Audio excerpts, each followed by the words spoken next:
Hello बच्चों, good morning. बेटे, हम लोगों ने 2 लेक्चर लिया। उस लेक्चर में कुछ पार्ट्स बचे हुए हैं, उसे मैं डिस्कस करूंगा। लिखिए आप लोग। Behaviour of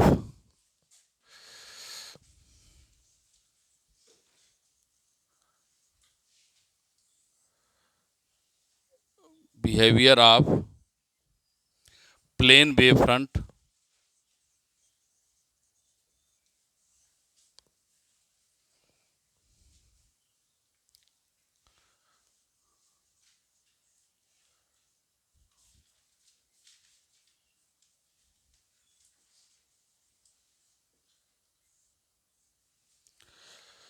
in prism lens and concave mirror.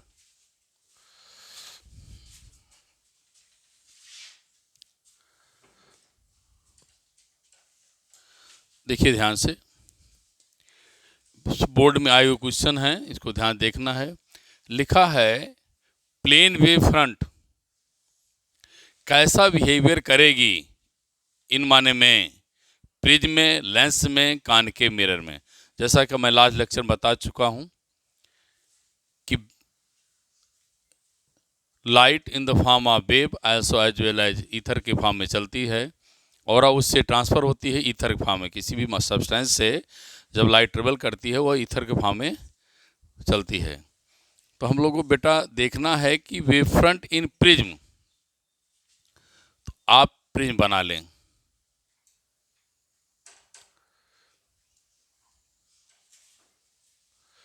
Prism बनाने के बाद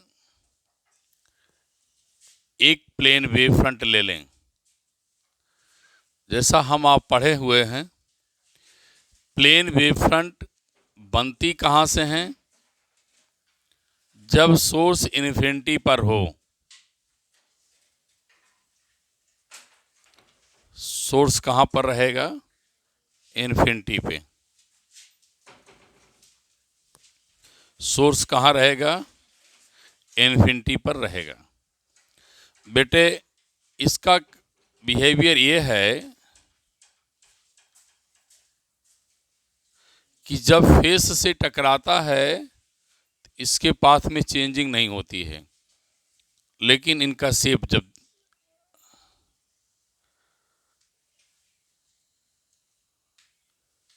रे जब बेटे प्रिज्म से पास करती हैं तो इस टाइप का इनका फेस, इस टाइप का इनका रिफ्रैक्टिव वेव फ्रंट तैयार होता है। फिर प्लेन वेव फ्रंट को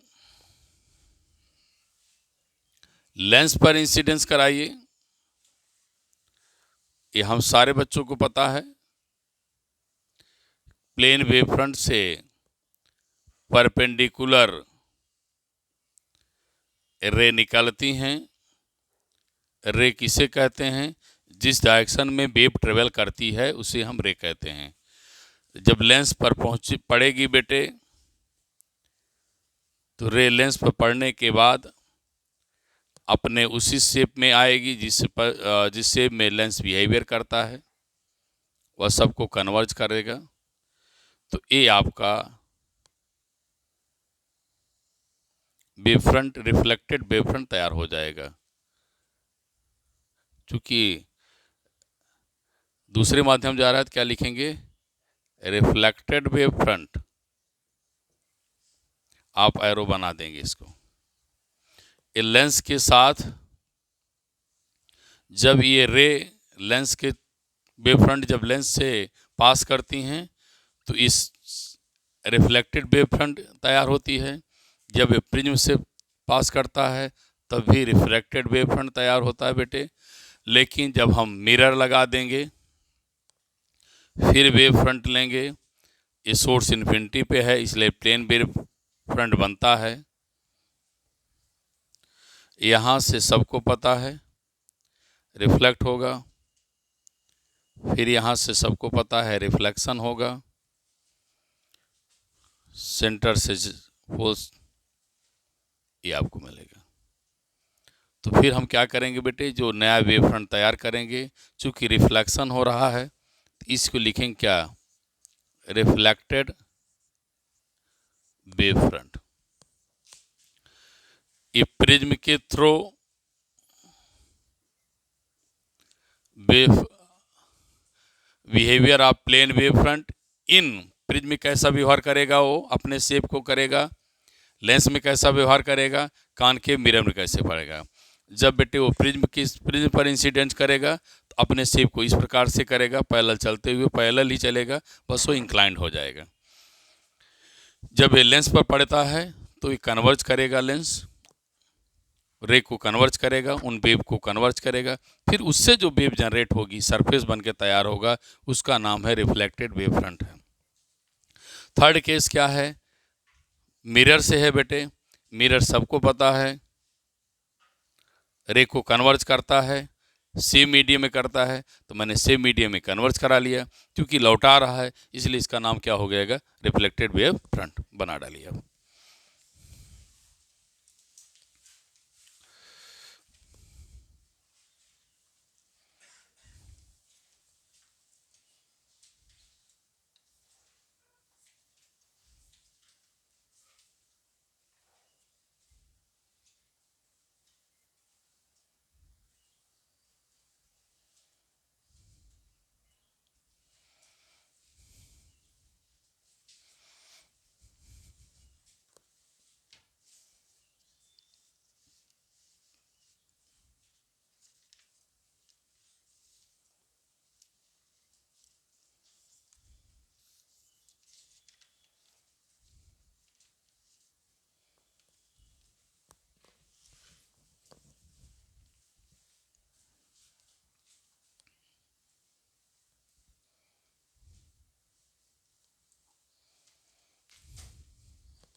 कंप्लीट हो गया है। ध्यान रखना, हमको देखना है वेव फ्रंट का बिहेवियर प्रिज्म और लेंस और कॉनकेव मिरर से।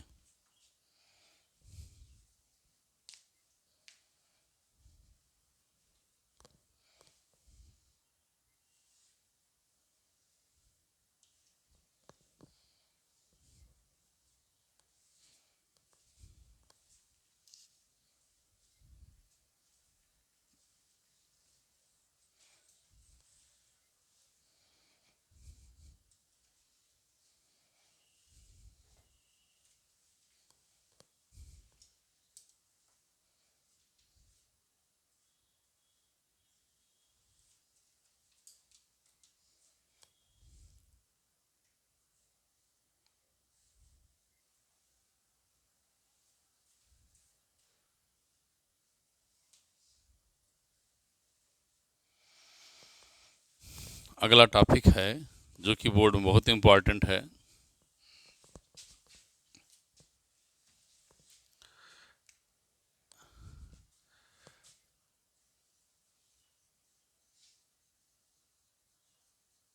Explanation of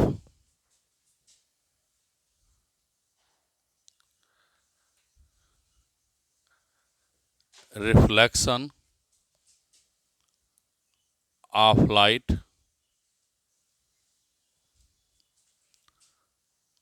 on the basis of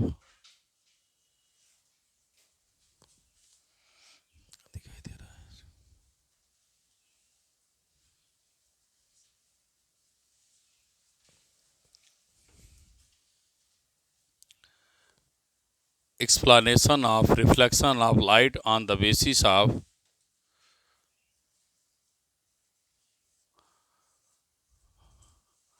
Huygens principle।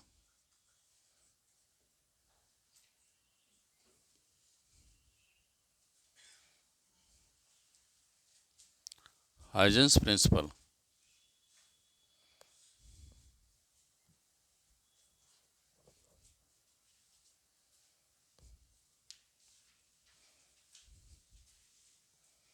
लिख लिया? लिखो when light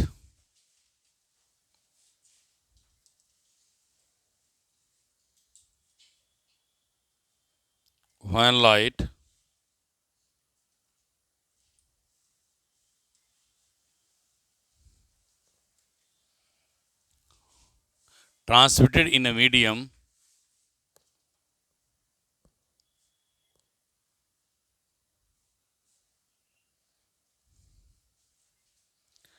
collides with surface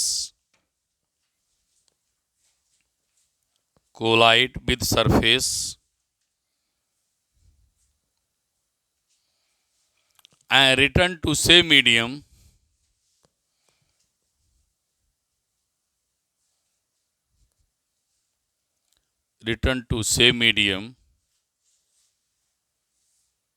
this phenomena is called reflection of light.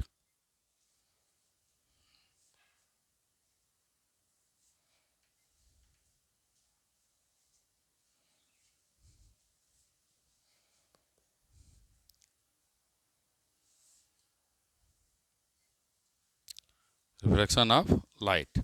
Line छोड़ लिखिए। No change in wave motion. There is no change in wave motion.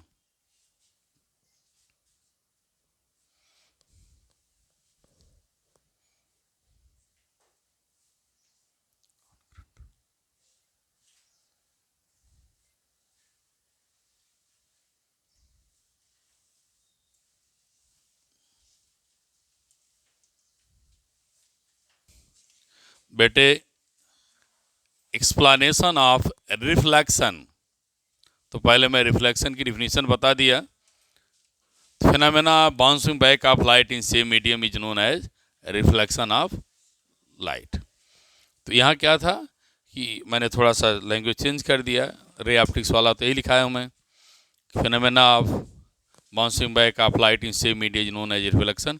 यहाँ क्या कर दिया, जब कोई लाइट किसी सरफेस से टकराती है, कोलाइड करती है, अपने मीडियम में क्या करती है, लौट आती है, तो उस फिनोमेना को क्या कह दिया, रिफ्लेक्शन। वेलोसिटी चेंज नहीं होती। आओ इसको बेटा सीखें कैसे हाइगेंस ने प्रूव किया था। हाइगेंस प्रिंसिपल लेने का मतलब हुआ कि हम प्लेन वेव फ्रंट लेंगे। अब कैसे इसको करेंगे, ध्यान सुनना। चूंकि पहला शब्द आया है रिफ्लेक्शन, तो मुझे पता है रिफ्लेक्शन किसी सरफेस से होना है, तो मैंने एक रिफ्लेक्टिंग सरफेस बना लिया। अब बेटे वेव फ्रंट बनाना है। सपोज किया सोर्स कहाँ है, एट इन्फिनिटी। मैं बार बार बता रहा हूं, दोबारा फिर बता दे रहा हूं, वेव फ्रंट के सरफेस से परपेंडिकुलर रे निकलती हैं, और जब सोर्स इनफाइनाइट पे होता है इस प्रकार से इसका शेप बन करके तैयार होता है। अब मैं आपको बतलाना क्या चाह रहा हूं, सपोज करता हूं at time t equal to 0 there is no reflection, मतलब किसी प्रकार का रिफ्लेक्शन अभी नहीं हो रहा था। तो पहला काम किया क्या, नॉर्मल बना लिया। नॉर्मल बनाने के बाद इसी वेव फ्रंट को AB को at time t equal to 0 पे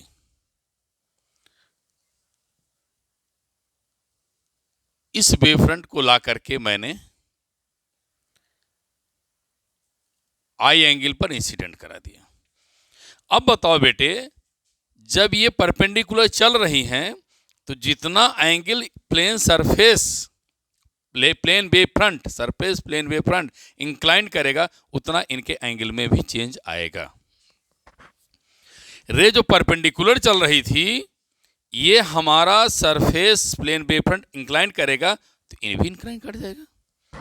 तो इसलिए अगर ये एंगल आई बना रहा है तो जो इंसिडेंस रे हैं वो भी आई बनाएगी। यहां भी इंसिडेंस रे है, बन गया। अब आप ये मत समझना कि सर दो ही क्यों बनाए हैं, बहुत सारा नहीं बनाए हैं। मैं इसलिए नहीं बनाया कि दो को लिख करके मैं चेक कर दूंगा रिफ्लेक्शन हो रहा है, क्योंकि वैसे तो वेवफ्रंट के आपने कॉन्सेप्ट पढ़ा है, every point act as source of secondary wavelets. अब जितना चाहे उतनी लाइन जनरेट कर सकते हैं, लेकिन मैं कर नहीं रहा हूं। बहुत कॉम्प्लिकेटेड फिगर बना देने से कोई मतलब नहीं निकलना। अब आगे की बात सुनो। टी समय बाद अब ये स्पीड ऑफ लाइट चलती है, प्रूफ हो गया है। कैसे चलती है? स्पीड ऑफ लाइट से चलती है। तो बेटे टी समय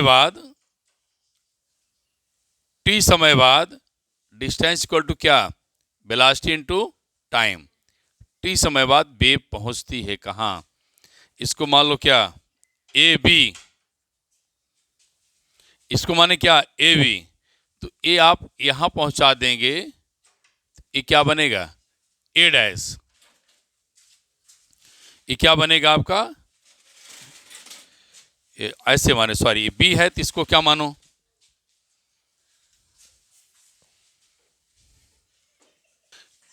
ये बी है तो इसको बी डैश मानिए, क्योंकि इसके द्वारा बना हुआ है बी डैश। अब समझिए ध्यान से, टी समय बाद बी से कहां पहुंच जाएगा? B dash. और टी समय बाद ये रिफ्लेक्ट करेगा, रिफ्लेक्शन होगा, तो मैं आर्क लगा दिया। थोड़ा सा और दूर ले चलें, आर्क लगा दिए। तो इसकी भी डिस्टेंस क्या है? C T. तो इन दोनों पॉइंट्स को बेटे,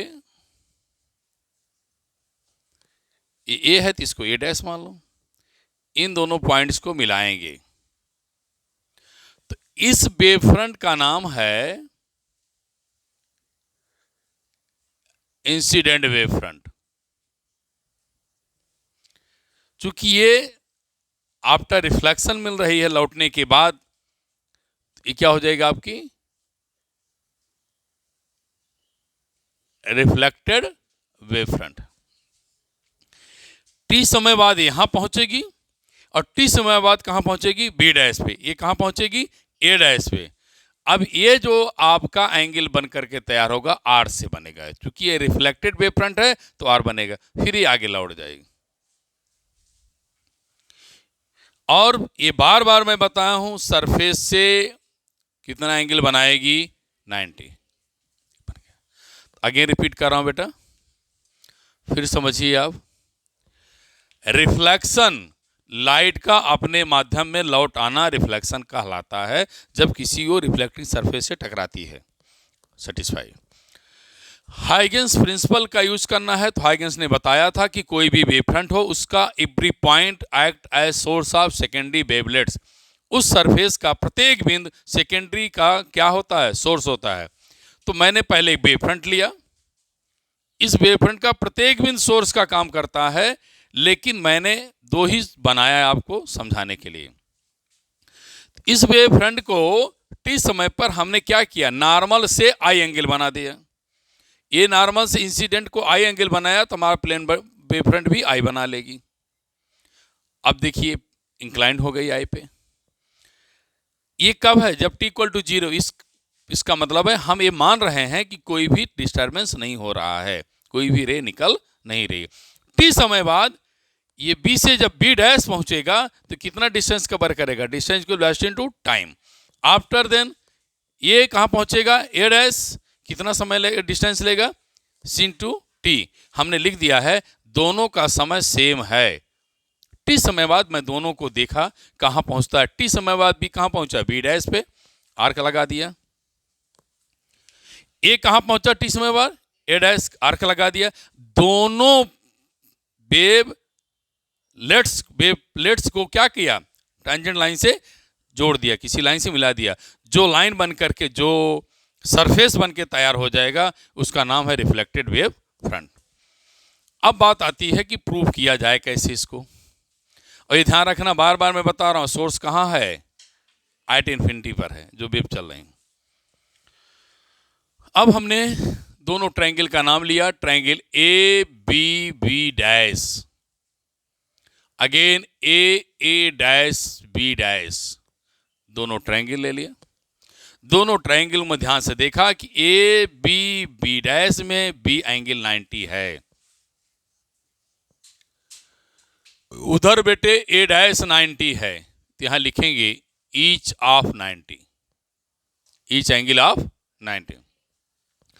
और देखिए इस ट्रायंगल में, देखिए इस ट्रायंगल में क्या है, एंगल 90, इस एंगल में क्या है 90। और एक कॉमन चीज, डिस्टेंसेस दोनों की क्या है, सेम है। तो क्या लिखूंगा बेटे, B B dash equal to क्या, A dash, distance equal to क्या, सी टी। अब ट्रायंगल का नाम ए बी बी डैश में कॉमन आ रहा है, कौन, A B dash. A dash B में कौन कॉमन आ रहा है, A B dash. A B dash equal to A B dash, यहां क्या लिखेंगे, कॉमन। सो देयरफॉर क्या मिलेगा, triangle A B B dash similar, congruent triangle A dash B, ये दोनों सिमिलर हैं, hence angle I equal to angle R. ये आपको मैंने फर्स्ट लॉ दिखा दिया, फर्स्ट लॉ प्रूफ हो गया। ये क्या है, आई इक्वल टू आर, क्योंकि कॉन्ग्रुएंट है तो आई इक्वल टू क्या मिलेगा, आर। सेकंड लॉ, हाँ किससे, सीपीसीटी लिख दूं क्या, सीपी, हाँ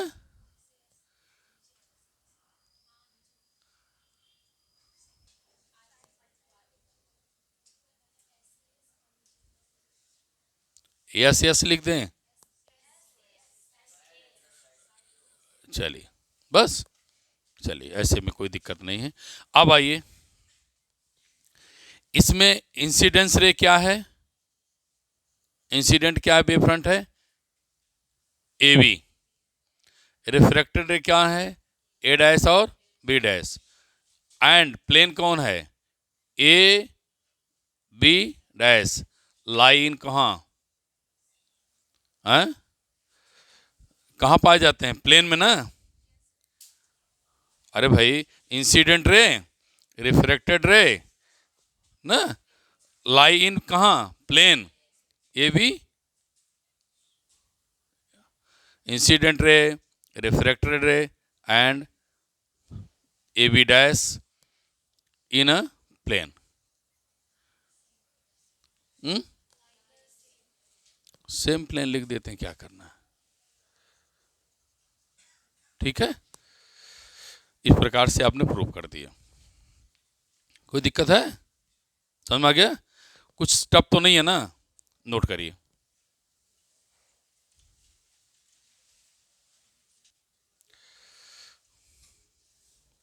कंप्लीट हो गया, रिवीजन कर दें, समझ गए, समझ गए ना।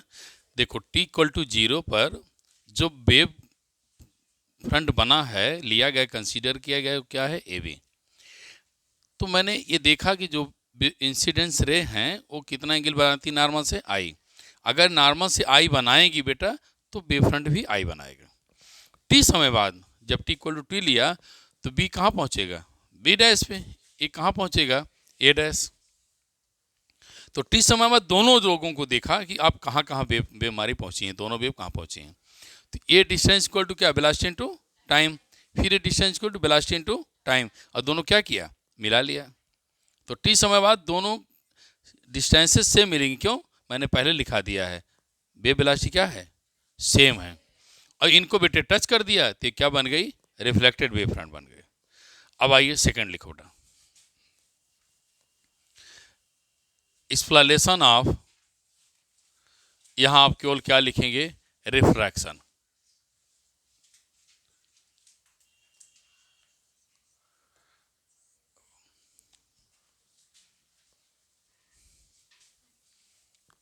लिखो, explanation of refraction of light,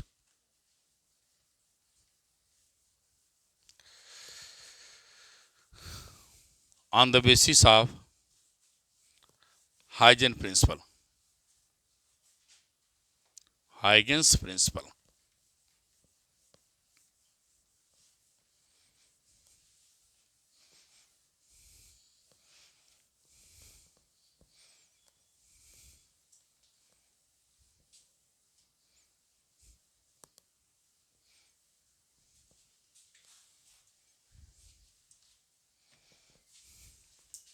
लिखो, when light travel from one medium to another medium,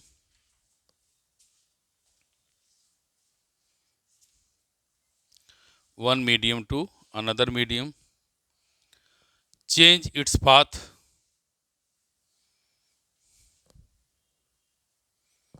change its path,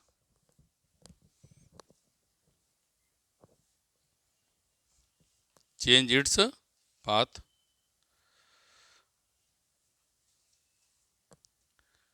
change its path.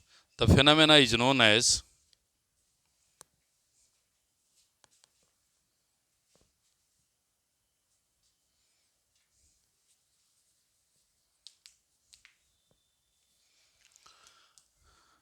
refraction of light.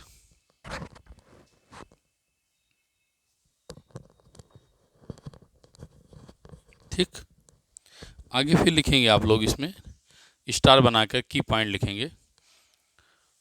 Velocity and wavelength change, velocity and wavelength change, but frequency and colour of light no change. मैं इसको frequency को तो मैं बेटा prove कर दिखाऊंगा कि frequency and colour of light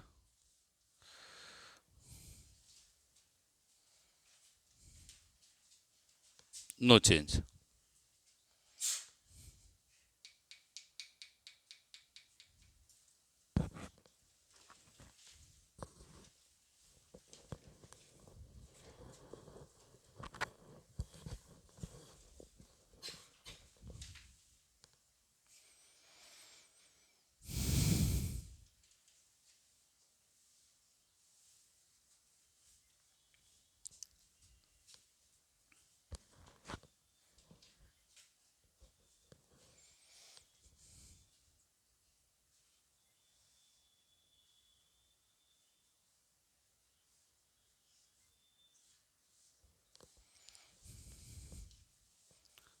देखिए बेटे, मैंने एक सरफेस ले लिया, नॉर्मल ले लिया, फिर वही बात वेव फ्रंट कंसीडर करेंगे, ए भी ले लिया, यहाँ भी रे इंसिडेंस करेगी नॉर्मल के साथ, आई एंगल बनाएगी, यहाँ भी आई बनना है, ये भी रे चलेगी, कोई समस्या नहीं। टाइम क्या लेंगे? 0 ले लेंगे। टी समय बाद, टी समय बाद बेटे यहाँ मैंने एयर ले लिया, यहाँ हमने डेंसर ले लिया, एनी मीडियम ले लें,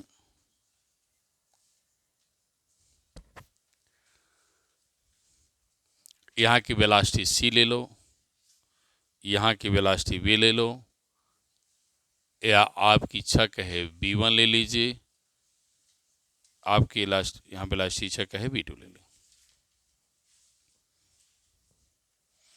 करना क्या है, जो इसमें मेन बात मुझे समझाना है बेटे, चूंकि लाइट का रे का रिफ्रैक्शन हो रहा है, वह दूसरे मीडियम में जाएगी, तो टी समय बाद, एट टाइम टी समय बाद जो डिस्टेंस कवर करेगी वो क्या लिखेंगे? Velocity into light. टी समय बाद क्या हो जाएगा? Velocity into time. क्या मिलेगा? Distance, distance equal to velocity into time. अगर मैं b1 लिखूं तो लिखने वाले b1 इंटू टी भी लिख सकते हैं। मैं दोनों बात करके लेके चल रहा हूं। मुझे कुछ एक्स्ट्रा चीज़ें दिखाना है, इसलिए मुझे लिखना नहीं था, मैं लिख जान कर रहा हूँ कि कुछ चीज़ें मैं भी प्रूव करूँगा तो बार बार नहीं लिखूँगा। जो इच्छा कहे वो करिए आप।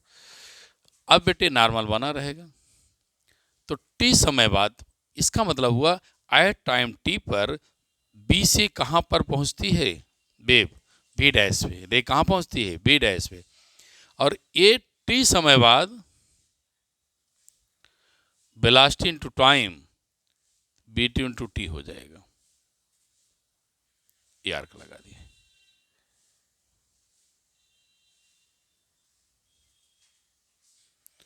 तो ए से कहाँ पहुंचेगा, ए डैश।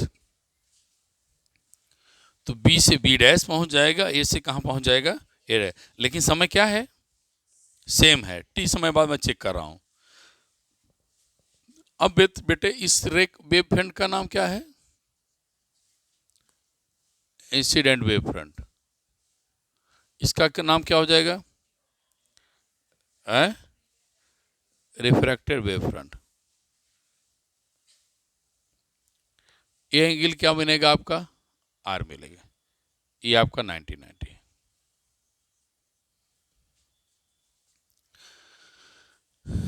कोई समस्या तो नहीं है ना। ये आप जानते हैं 90 के सामने हाइपोटेन्यूस मिलेगा, एंगल के सामने परपेंडिकुलर।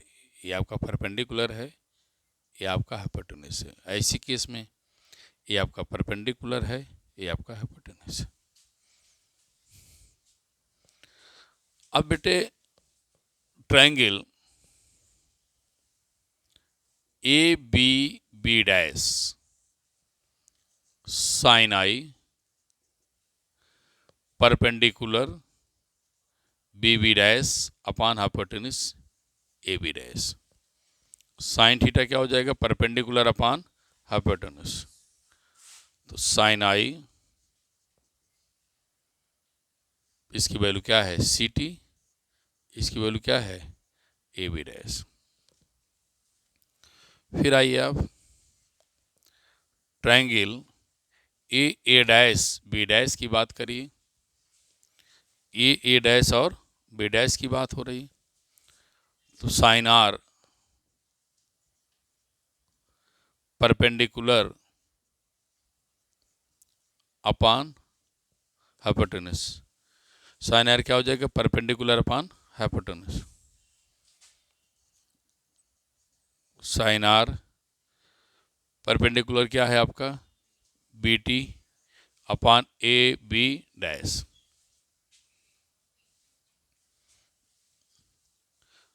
वो मैंने सी टी लिखा तो यहाँ बी टी लिख रहा हूँ, चेंज करूँगा, चेंज कर लेना।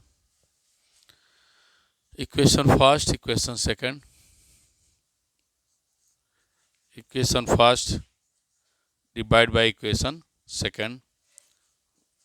Sign I upon sine R, left इससे डिवाइड करेंगे तो यहाँ क्या मिलेगा बेटा, C T upon A B dash, B T upon क्या, ए बी डैश। सब कैंसिल हो जाएगा तो क्या मिलेगा, C upon B. C upon B आप पढ़ें क्या, म्यू। इस प्रकार से आपने निकाल दिया Snell's law. Mu equal to क्या, sine I upon sine R. दूसरी बात, अब इंसिडेंट वेव फ्रंट। इंसिडेंट क्या है, ए बी। रिफ्लेक्टेड क्या है, ए बी डैश। ठीक है, नॉर्मल क्या है, अब मान लीजिए आप यानी। ठीक है, बनाइए बनाइए भी। फिर हम बेटा फ्रीक्वेंसी दिखाएंगे क्या चेंज होगा, और इस लेंथ को ऑप्टिकल पाथ लेंथ कहते हैं, मैं उस चीज़ को सिखाऊंगा। ये भी दिखाएंगे फ्रीक्वेंसी कैसे सेम होगी।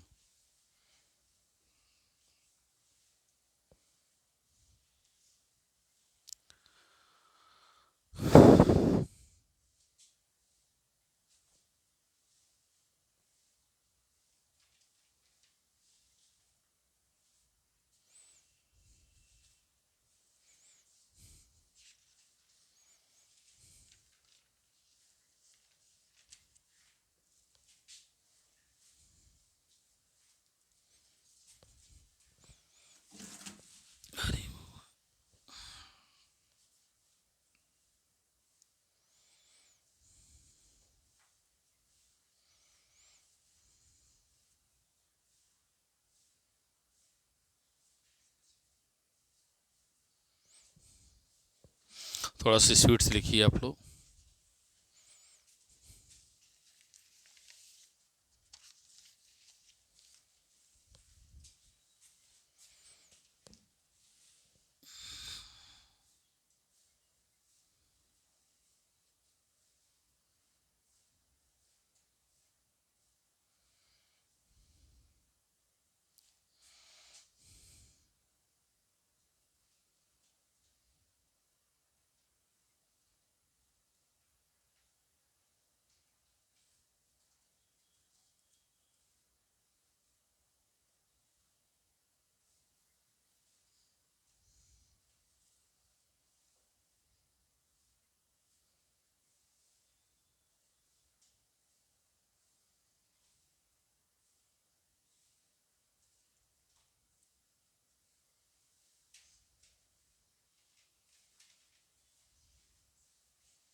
आइए बेटा, इसी टॉपिक से हम दो चीज़ देखेंगे कि पाथ लेंथ कैसे निकालेंगे। अगर मुझे वो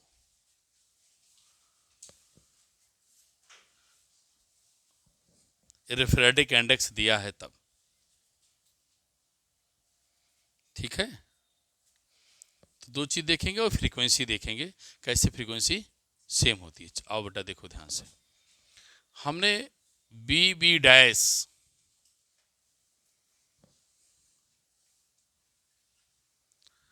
और ए डैश का रेशियो देखा। बी डैश का रेशियो B1T, ए डैश का रेशियो B2T। टी से टी कैंसिल हो गया, तो B1/V2 जब लिखेंगे आप, तो B बराबर क्या पढ़े फिर, B इक्वल टू क्या पढ़े, एल लेमडा। अगर फ्रीक्वेंसी मैंने पहले बता दिया सेम होती है, बोला है ना कि नहीं बोला है, बोला है फ्रीक्वेंसी सेम होती है, और हमें वही प्रूव करना है।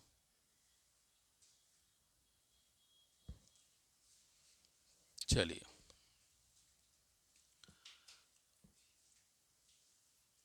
वेवलेंथ क्या करती है, डिफरेंट होती है। तो मान लेते हैं इसका वेवलेंथ कितना है, λ1, इसका क्या मान लें, λ2। तो यहाँ क्या मिलेगा, λ1/λ2। अब आप B1/λ1 करेंगे तो B2 क्या मिलेगा, λ2। तो B/λ1 क्या मिलेगा, frequency F1 equal to frequency, frequency क्या हो गई, सेम हो गई। अब आइए ऑप्टिकल पाथ लेंथ की बात करिए। ऑप्टिकल पाथ क्या होगा, ऑप्टिकल पाथ कैसे निकालेंगे।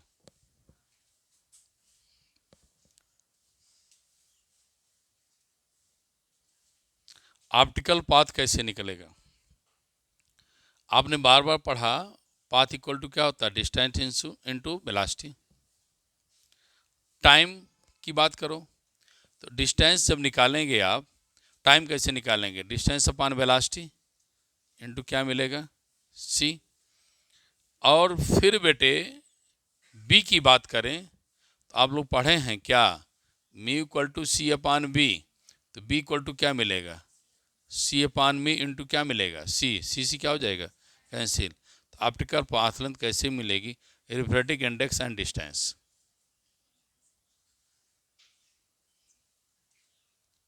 रिफ्रैक्टिव इंडेक्स एंड क्या लिखा, डिस्टेंस। इस प्रकार से बेटे मैं आप लोगों को दो चीज़ दिखा दिया, फ्रीक्वेंसी सेम होती है कैसे, और पाथ लेंथ होता है। ठीक है, थैंक यू क्लास।